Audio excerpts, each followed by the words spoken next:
Hi viewers, అందరికీ నమస్కారం. Welcome to Sravya's recipes. Hi అండి. ఇవాళ మన రెసిపీ వంకాయ పచ్చికారం కూర. అయితే వంకాయ పచ్చికారం కూర ఎలా చేయాలనేది చూద్దామా? మరి ఇప్పుడు ఇక ప్రాసెస్ స్టార్ట్ చేద్దామండి. పెట్టుకొని ఆయిల్ పోసుకోండి. ఆయిల్ వేడెక్కనివ్వండి. తాలింపు గింజలు ఎండుమిర్చి వేసుకోండి. కొంచెం కరివేపాకు వేసుకోండి. గోల్ సైడ్ వచ్చేదాకా వేగనివ్వండి. గోల్ సైడ్ వచ్చినాయండి. ఇప్పుడు మనము ఉల్లిపాయలు వేసుకుందాం. కొంచెం సన్నమంట పెట్టుకొని కొంచెం ఉల్లిపాయలు కూడా వేగనివ్వండి. ఇప్పుడు వంకాయ వేసుకుందామండి.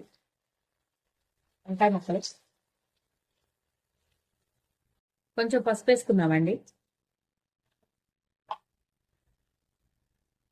ఉప్పు కొంచెం, అంటే కొంచెం వేసుకోండి కండ్రెక్కకుండా ఉండటానికి. మనం మళ్ళీ పచ్చికారంలో ఉప్పు అయితే వేసుకుంటాము, అందుకని కండు రాకుండా కొంచెం వేసుకోండి. మొత్తం ఒకసారి మళ్ళీ ఇలా మొత్తం కూడా ఇలా కలిపుకోండి. ఈలోగా ఇది వేగుతుంటుందండి. మనం పచ్చికారం పట్టుకుందాం ఈలోగా.